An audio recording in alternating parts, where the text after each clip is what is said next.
Hello everyone, welcome to Med News, which is an extension of the TutorMed channel, and here we redefine medical education. I am Dr. Kofi, and in this episode we want to discuss the measles infection. There is an outbreak of measles in the northern part of the country, and so it is important we understand the medicine behind measles infection. And if you want to know all there is to know about measles, kindly watch this video to the end. Kindly like and share our video and consider subscribing to support us. Alright guys, let's begin. And so let's begin with some background knowledge of measles.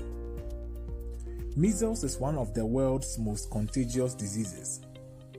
For a fact, about 90% of susceptible individuals, meaning individuals who are not protected, will develop measles when they get exposed to the virus.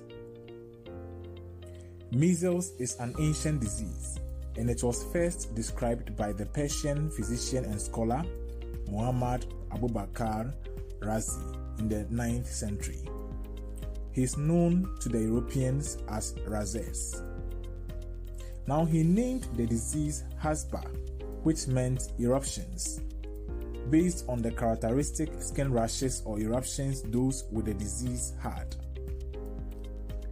Its current name, measles, comes from the Arabic word maizar, meaning the unhappiness of lepers, and in fact during that time, measles was seen as lethal leprosy. Now the medical name for measles is rubella, also known as red measles. There is another kind of measles known as rubella, and that is German measles, but the measles we are talking about here is rubella. Still on the background knowledge of measles, measles virus is a single-stranded RNA virus which belongs to the virus family Paramyxoviridae, and then the genus Morbillivirus. Outbreaks of measles are very common among populations in which a good number of them, even less than 10% of them, are not vaccinated. And so because they are not vaccinated, they are at risk. And remember we said that for such people, about 9 out of 10 or 90% of them will develop measles when exposed to the virus. Now infants of vaccinated mothers get antibodies from their mothers which protects them, but this immunity significantly wanes off beginning at the age of 3 months, and by 6 to 9 months of age that passive immunity is completely gone. And so to restore that immunity, these children need to get vaccinated. So unfortunately, unvaccinated infants at this stage account for the most number of susceptible individuals. Very good. And so on this slide, let's look at the situation of measles in Ghana over the past 10 years using 2020 as a reference. And so we are looking at the situation from 2010 to 2020. This data was gotten from statista.com, duly acknowledged, and it was published in the latter parts of last year by Doris Dokua Sasu, a research expert. And as you can see, we are far from eliminating the measles virus in the country. Let's look at the years 2012 and 2019. In 2019, Ghana recorded 1,274 cases of measles. Now it turns out that in that same year 2019, Ghana wasn't the only country affected. In fact, more affected countries included the US, Brazil, Nigeria, India, Israel, among others. And then the explanation was that according to the CDC, the Center for Disease Control, COVID-19 outbreak increased the risk of measles outbreak in that about 61 million doses of measles vaccine were either delayed or missed because more COVID-19 vaccines had to be produced, and so the measles vaccine was not paid attention to, and this increased the number of people at risk. And so currently, the situation in Ghana, From October 2022, last year till date, Ghana has recorded over 70 cases in the northern part of the country. And then in my search, I couldn't find any data or information to explain the outbreak in the year 2012. But currently, Ghana has 70 plus cases in the northern part of the country. Very good. And so how is the virus transmitted? Now, when an infected individual coughs or sneezes, the secretions come out as respiratory droplets or aerosols. Aerosols are smaller than droplets and they are lighter and so are able to suspend in the air for some time, making them airborne, but droplets do not. Now, the droplet transmission is the most common means of transmission and occurs over short distances. For example, if someone is infected and he sits in a car, coughs indiscriminately, then the person next to him is likely to get exposed through droplet transmission because that is a short distance. Then, aerosol transmission is a less common mode of transmission but does occur. And so when the patient coughs, the smaller particles or aerosols are released into the air and they can remain suspended in the air for a considerably longer period, for up to 2 hours, especially in a closed space, like in a small office, making them airborne. And so if anybody gets into that space, that person can get infected if he is susceptible. There is a third way described, which is by direct contact with fomites. Now, fomites are objects which are likely to carry infectious particles like furniture, utensils, clothing. And so, for example, if you touch the table of an infected person who just sneezed onto the table here is a fomite, right? But you can't get an infection by touching the table. However, this mode of transmission is least likely because it is thought that the virus survives only for a short period on dry surfaces, and so fomite transmission is very unlikely. And so the droplet secretion, which contains the virus, reaches the susceptible individual, but specifically his conjunctiva or his respiratory epithelium. Once the virus gets to these parts of the body, it has an appropriate portal of entry to establish an infection. Very good. And so what happens after the respiratory mucosa or the conjunctiva has been exposed to the measles virus? Now let's orient ourselves here a bit. This is the respiratory mucosa. And then in the mucosa, this is the respiratory epithelium. And within the mucosa, there are other cells like the dendritic cells. Remember from basic immunology that these cells are primarily antigen-presenting cells. It means they present antigens to other cells of the immune system for a reinforcement. Then there are also natural killer cells, which are a special type of lymphocytes, also within the respiratory mucosa. And so when the virus gets into contact with the mucosa, it multiplies locally. And then particularly the multiplication occurs in the dendritic cells and then the natural killer cells or the lymphocytes. And then it spreads, or the virus spreads to the local lymph nodes, and this occurs during the first 2 to 4 days after exposure. Now the infected cells, I mean the dendritic cells and the lymphocytes, enter the bloodstream. Remember, these cells are carrying the viruses within them. And so this first presence of the virus in the blood indirectly is known as primary viremia. The virus is in the blood because they are contained in the dendritic cells and then the lymphocytes, which are also in the blood.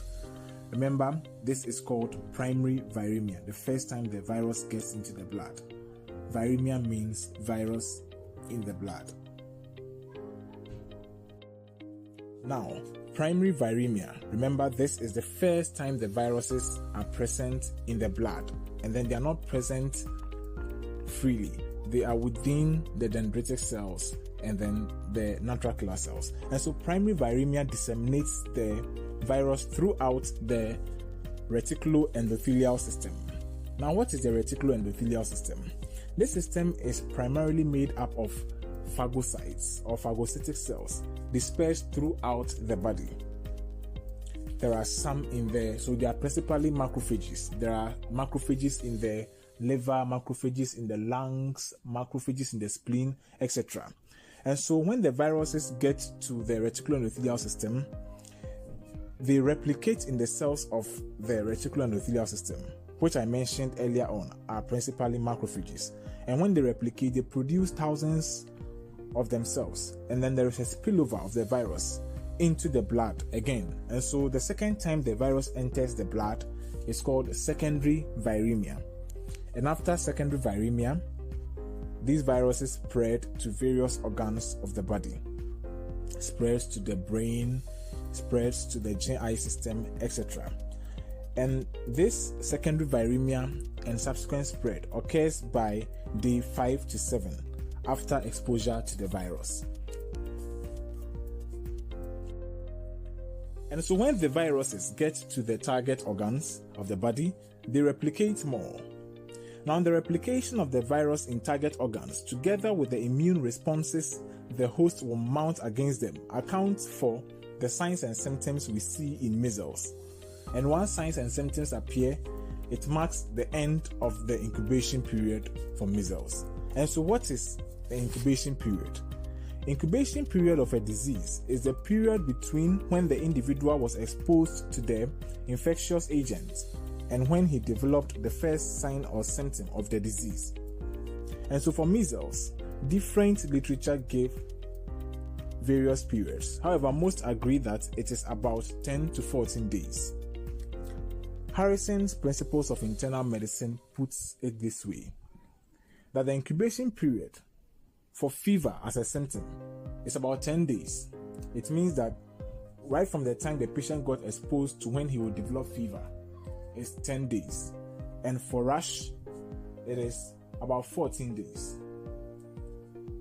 But this can be early in infants. It means it can be 6 days, and then prolonged in adults. It can be as long as 21 days. And so up to date states the incubation period of measles as 6 to 21 days. But understand that most literature agree that the incubation period of measles is 10 to 14 days. Some even quote 7 to 14 days.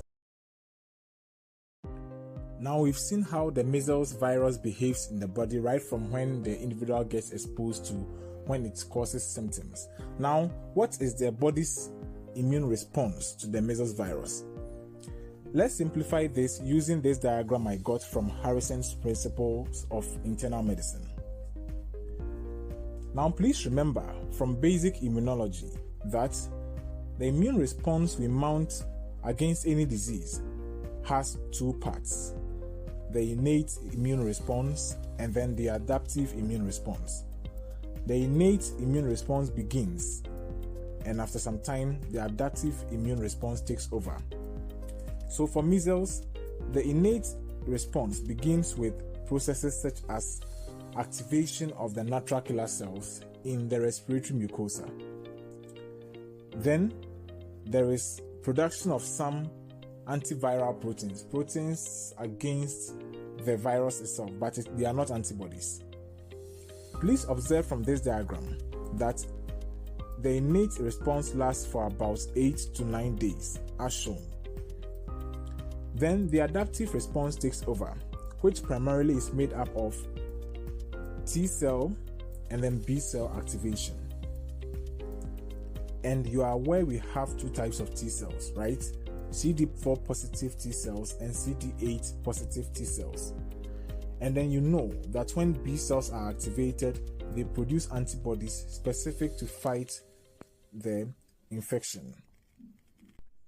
Now, CD4 positive T cells are also called T helper cells, and they are represented by this brown line. And then they begin the adaptive immunity. Their name suggests they help somebody. And who are those they help? They help first the CD8 positive T cells, and then later the B cells. Now remember we said that dendritic cells are antigen presenting cells, and so they present the measles antigen to the CD4 positive T cells. Now the CD4 positive T cells will activate the CD8 positive T cells and then the B cells, like I mentioned earlier. When the CD8 positive cells are activated, they clear the virus because they are cytotoxic T cells, so they destroy all cells which are infected with the virus. Then, when the B cells are stimulated or activated, they produce antibodies, and then the first antibody type to be produced is the IgM, and is produced as early as day 13, as shown on this diagram.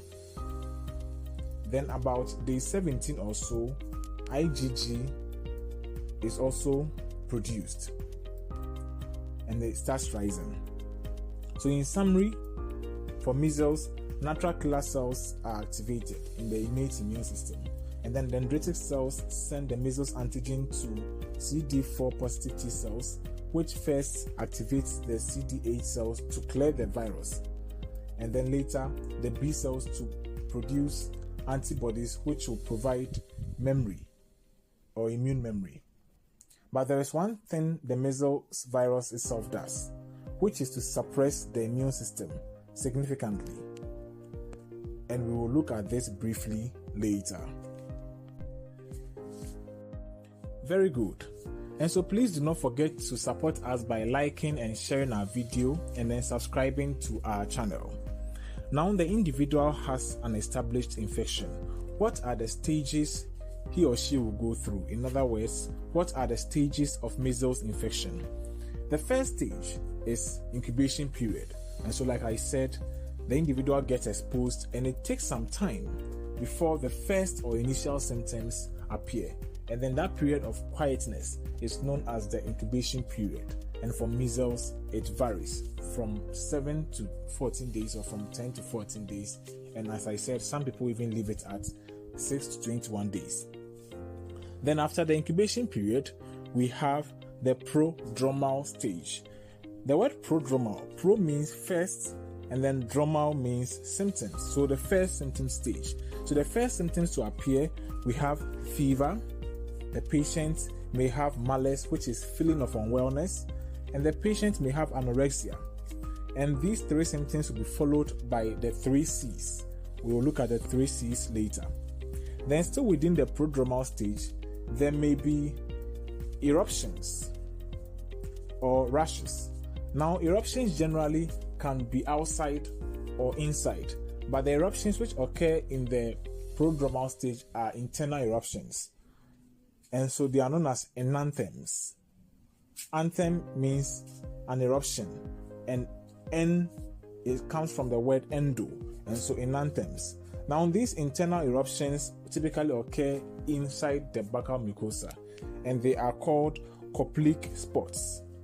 Then after the prodromal stage, we have the exanthem stage. Remember, enanthem means what? Enanthem means an internal eruption. So exanthem, exo, would mean an external eruption. And then these external eruptions are typically skin rashes, and they are maculopapular skin rashes. Then after the exanthem stage, the patient goes into the recovery stage if he will recover. And so the 4 stages of measles infection are incubation period, prodromal stage, exanthem stage, and then recovery stage. And so let's discuss what happens in the prodromal stage. Now this stage usually lasts for 2 to 4 days. And usually these patients have fever, malaise, which is feeling of unwellness, and then anorexia. And it's followed by the 3 C's. Now the 3 C's. The first C is conjunctivitis, which is inflammation of the conjunctiva. And so the conjunctiva becomes red and may be associated with other symptoms like photophobia, and then excessive tearing or lacrimation. Now the second C is coryzal symptoms like runny nose, sneezing, nasal obstruction, etc. And then the third C is cough. And so we have fever, malaise, anorexia, and then the 3 C's. Again, during the prodromal stage, inspection of the buccal mucosa may show some lesions called Koplik spots. These lesions were first described by Dr. Henry Koplik of New York. These spots are approximately 1 mm bluish-white spots with red or erythematous bases located in the buccal mucosa, especially adjacent to the lower molars.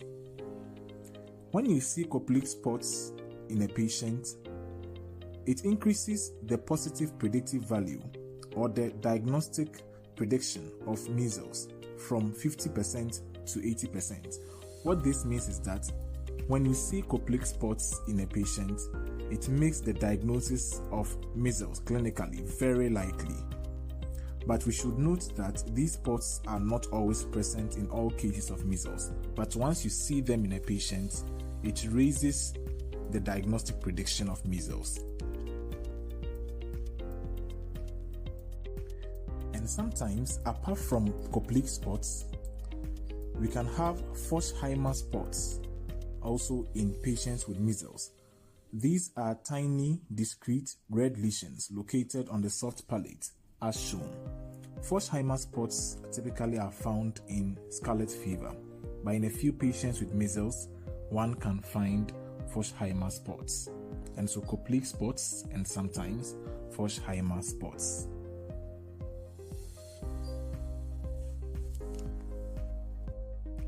Then the next stage to discuss is the exanthem stage. This stage is characterized by non-pruritic skin rashes, which usually arise about 2 to 4 days after the onset of fever. Now, when is the measles patient said to be most contagious? The measles patient is most contagious about 4 to 5 days before the onset of the rash and then 4 days afterwards. Most literature agree that it is 4 days before the rash and 4 days after the rash. Now, how are the rashes like? They are red or erythematous and then maculopapular, meaning they are less than 1 centimeter or 1 centimeter in diameter, and then they are raised solid lesions which are red. And then typically they begin on the face, spreading downwards and laterally.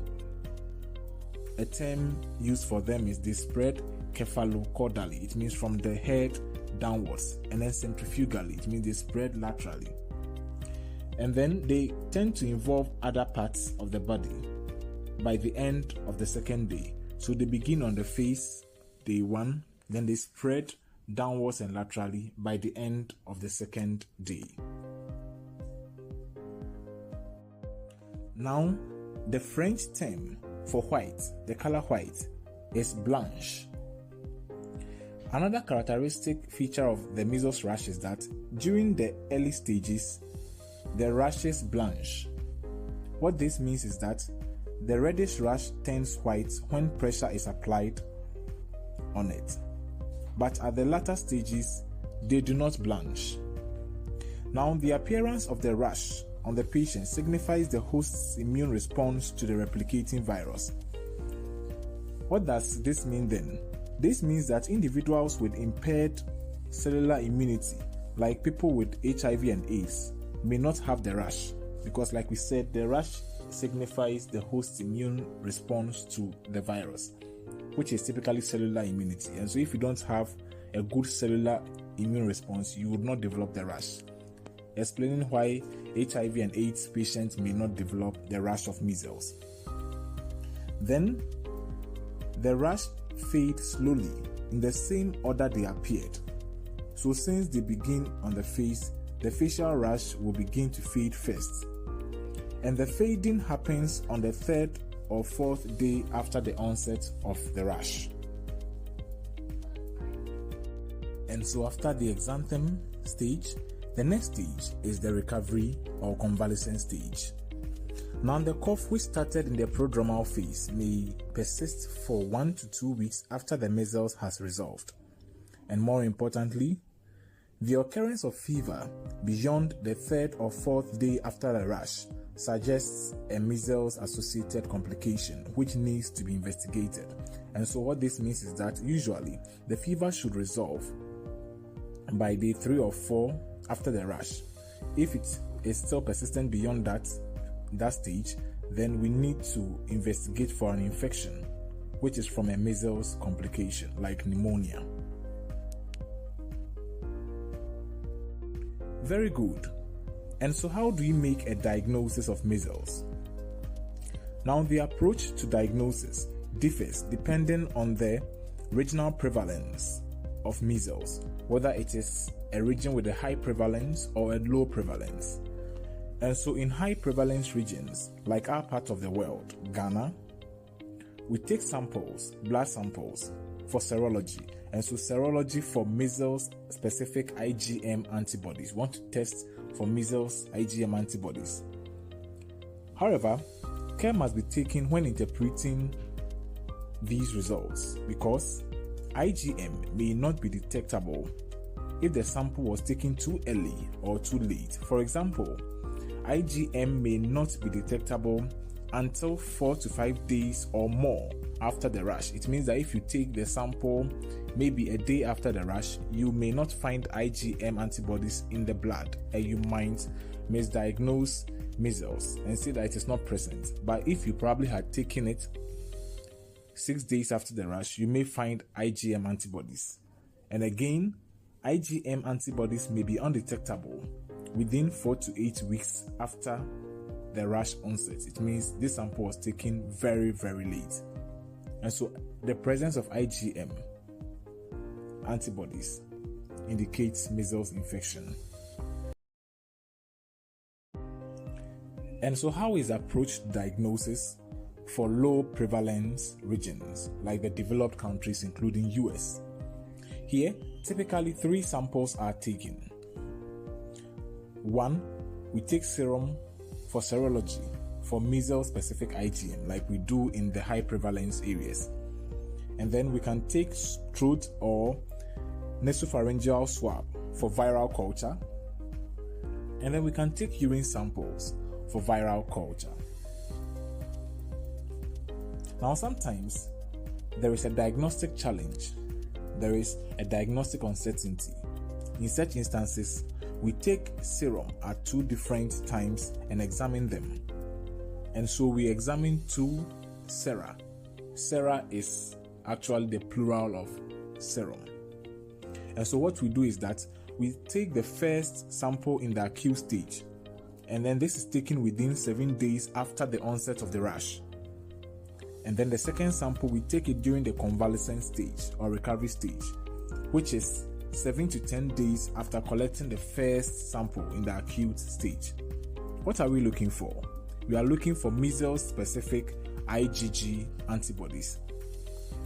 And if we find out that the measles-specific IgG antibodies are at least 4-fold increased in titers, then it suggests a measles infection. Now, apart from the serology and other diagnostic investigations for measles, the other investigations which can be requested include a full blood count, which might indicate a leukopenia or leukocytosis.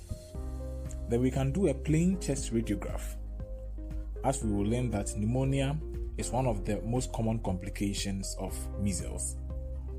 We can also do a blood urea electrolytes and creatinine. Sometimes these patients have severe diarrhea such that they lose so much gastrointestinal secretions, and so we want to know the electrolyte state, and then we want to know if it has caused AKI, pre-renal AKI. And we can do blood cultures if you are suspecting a superimposed or a secondary bacterial infection. And so what's the treatment for measles? The first thing is that a patient needs to be isolated to prevent transmission, since we've established that measles is generally very contagious. Then general supportive measures. You have to ensure that the patient is adequately hydrated, and we give antipyretics like paracetamol to control the fever. Then, where necessary, oxygen therapy can be given, because remember we said that we would learn that pneumonia is one of the complications and a frequent cause of death in these patients. And so if the patient needs oxygen has to be given. And then we treat with IV antibiotics if there is evidence of a secondary bacterial infection, again like pneumonia, otitis media, etc. Then for children with measles, vitamin A has been found to improve morbidity and mortality, and so we give vitamin A for 2 consecutive days. For children who are 12 months and above, we give 200,000 international units of vitamin A. For those between 6 to 12 months, we give 100,000 international units, and for children who are less than 6 months, we give 50,000 international units. And we typically do this for 2 consecutive days. However, for children who have evidence for vitamin A deficiency, we have to give them a 3rd dose. But for children who just have measles without vitamin A deficiency, you can just give them for 2 consecutive days. Now, another modality of treatment is to give antiviral agents, and the antiviral agent we use here is IV ribavirin. But we don't give it to all patients actually, and so there are some select patients up to date recommends we give ribavirin, like patients who are less than 12 months with measles pneumonia. What this means is that if you have an infant less than 12 months has measles and it has been complicated by pneumonia, you need to give IV ribavirin. Then you have patients who are 12 months and above with measles pneumonia, but the pneumonia is so severe that they require ventilatory support. You need to give them IV ribavirin. What this means is that if you have a child who is more than 12 months or who is 12 months and above and has measles pneumonia but does not require ventilatory support, according to the guideline, IV ribavirin is not indicated. You may give, but it is not indicated. But if the patient is less than 12 months with measles pneumonia, even if it doesn't require ventilatory support, we need to give the IV ribavirin. Then we have an immunosuppressed patient with measles, regardless of the age. And so if the patient has HIV and AIDS, regardless of a complication such as pneumonia, we need to give the IV ribavirin. Very good. And so now let's go back to this picture. Remember, we said earlier that we would revisit this picture because we said measles virus actually does something. It causes immunosuppression. And this is what we are going to discuss on this picture. And so remember that anytime you have infections and you recover from it, your immune system builds a memory for that type of infection, so that if you are reinfected, your immune system can actually fight it quickly. That is called immune memory. What measles does is that it causes something we call immune amnesia. Amnesia is a medical term for loss of memory. And so it erases all the memory cells and antibodies acquired over the lifetime. And so if you maybe had a staph pneumonia when you were, say, 12 years old, your body developed antibodies against it, and then it kept memory of that infection. What measles does is that it erases all the memory you've built over the years. And so when you get measles, it makes you susceptible to common infections you fought before. And so measles causes immunosuppression, and then it makes you susceptible to all common infections. That's what makes measles quite a dangerous communicable disease. And so this is what we wanted to establish here.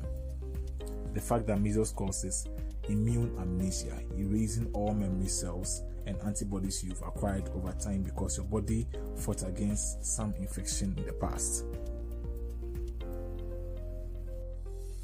And so here, let's look at the complications. The measles has caused this state of immunosuppression, let's look at the complications that can arise from it. So you can have neurologic complications. Neurologic complications include a post-measles encephalomyelitis. The thing is that the immunosuppression caused by measles can last for a considerably longer time.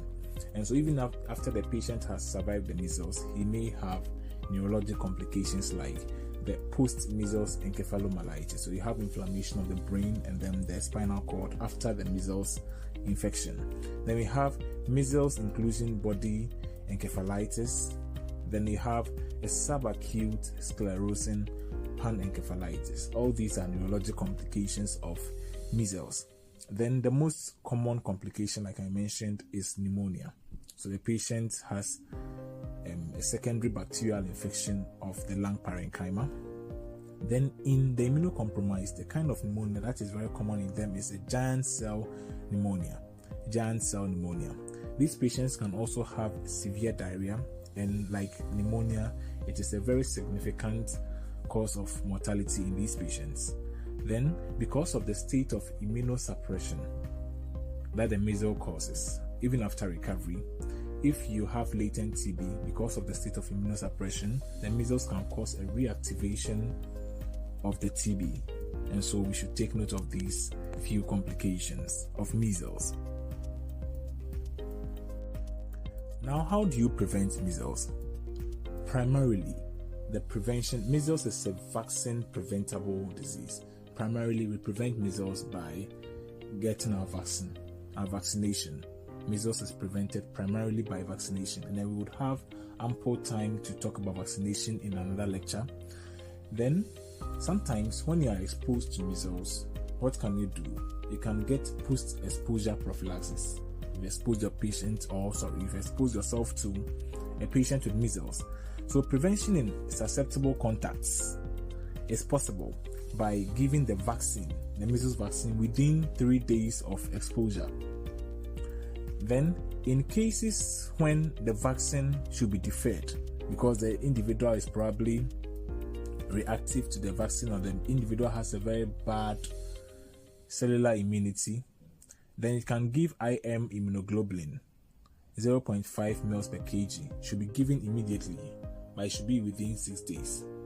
It shouldn't go beyond 6 days. So post-exposure prophylaxis, you can give them vaccine within 3 days of exposure, and in cases where you can't take the vaccine, you can give IM immunoglobulin. So thank you for watching. It has been a long lecture, but thank you for watching to this time, and then I am believing that the measles has been well explained by this lecture. Kindly support us by subscribing to our channel, liking and sharing our video. And so see you, or we will meet in our next lecture, which would feature vaccination for measles. Bye.